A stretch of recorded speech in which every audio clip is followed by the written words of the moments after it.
Ngayong araw mga kuys, magluluto naman tayo ngayon ng sobrang basic at sobrang dali na pansit palabok na ni-request nila dahil daw Pasko ngayon mga kuys. Kasi usually pansit at spaghetti niluluto natin pag Pasko, pero ngayon magluluto tayo ng sobrang sarap na pansit palabok na talaga namang ginalingan natin mga kuys kasi minsan lang tayo magluto nito, tsaka talagang medyo pag nagluluto ako ng palabok talagang matrabaho mga kuys kasi ang daming sahog eh.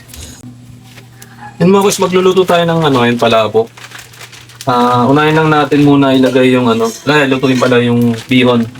Ito yung ginagamit mo kasi pang pancit bihon lang din naman, yun na rin gagamitin natin sa palabok.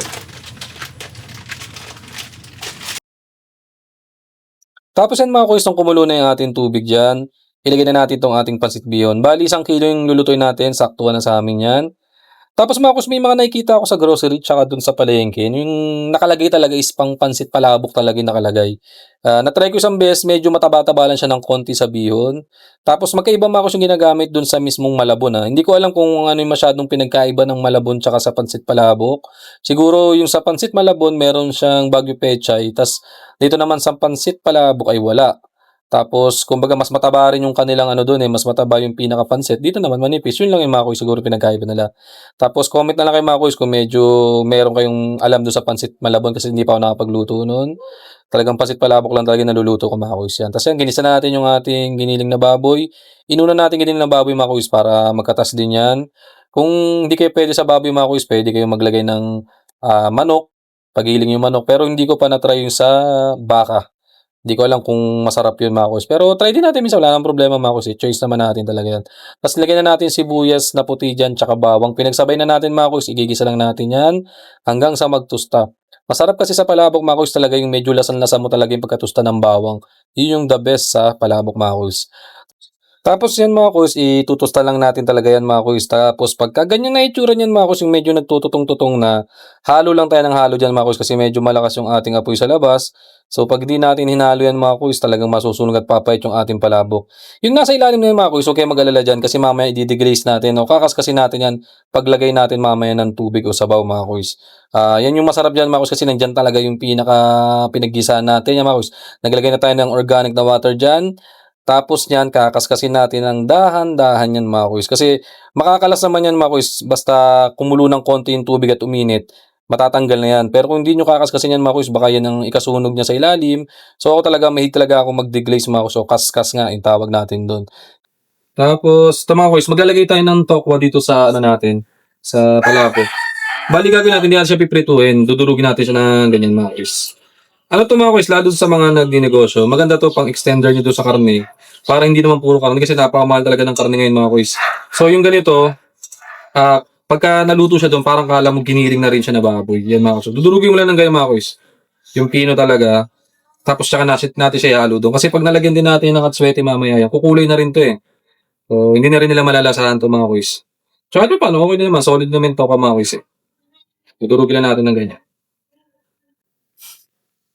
Tapos yan mga kuys, ganyan lang natin dudurugin yung ating tokwa. Pero kung ang gusto nyo mga kuys yung piniprito, wala namang problema kasi di ba dun sa mga iba natitinda ng palabo, piniprito nila tapos after nung matusta nila yun, hihiwain nila ng maliliit tapos pan-toppings. Solid din yun mga kuys, wala namang problema kung talagang pantinda or kung pambayan choice nyo.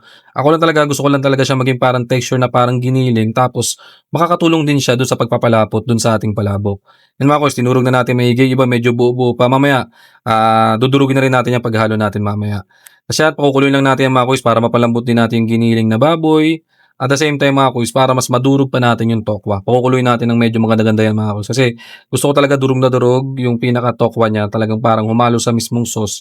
Tapos naglagay na tayo dyan mga kuys ng mga choice nyo, mga organic na mga nor cubes. Naglagay tayo ng patis. Ako talaga, patis ang nilalagay ko talaga sa palabok. Yun ang masarap talaga sa palabok. Hindi na ako naglalagay ng asin mga kuys.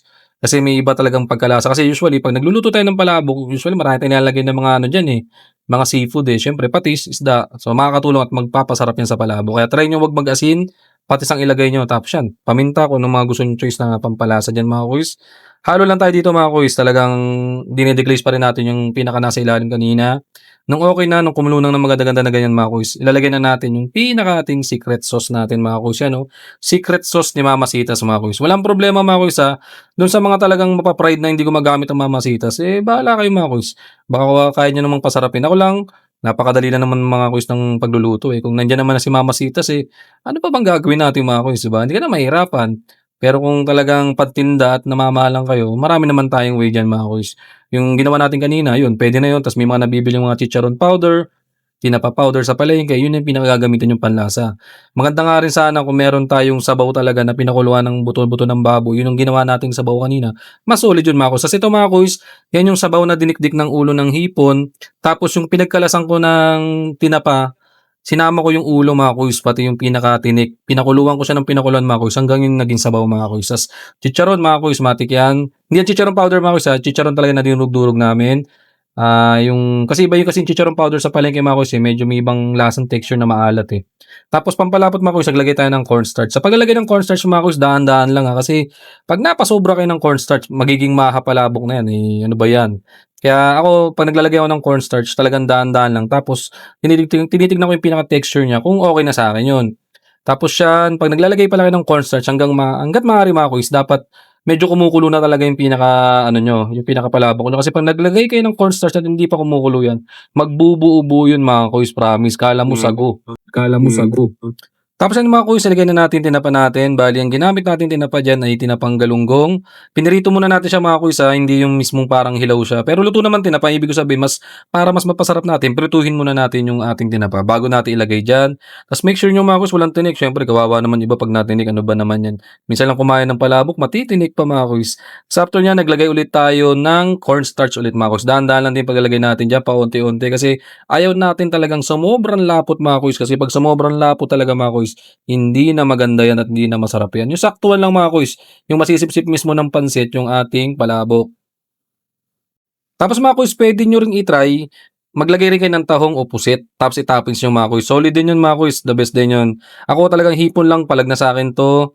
Tapos hiniwa ko lang siya ng maliliit mga kuys, ta's saktuhan luto lang mga kuys, sa huli ko siya nilalagay para naman hindi ma-overcook yung hipon. Kasi 'pag na-overcook yan mga kuys, hindi na masarap yan, matigas na yan. So mapaso lang ng konti, mamula-mula, palag na yan mga kuys. Kasi mga kuys, yung ganitong pagluluto minsan, akala natin minsan, komplikado, pero bigyan mo lang ng oras. Katulad niya mga kuys, kailangan niya lang ng oras para sa iyo mga kuys.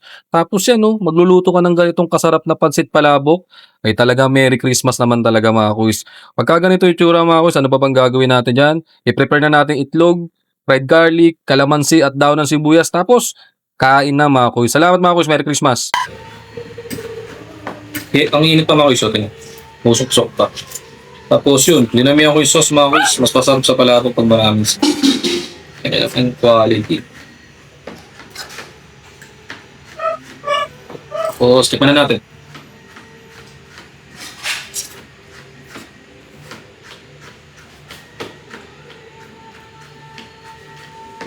Sarap, lasa-lasa yung ano. Yung hipon na ulo na dinikdik natin, tapos tinapa. Tapos yung chicharon.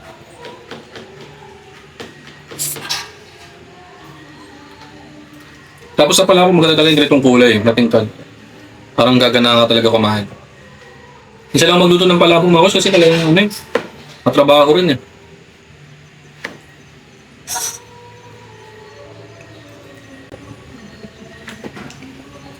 Tapos yung tokwa, yun, nakatulong din sa pagpapalapot ng mouse. Yeah.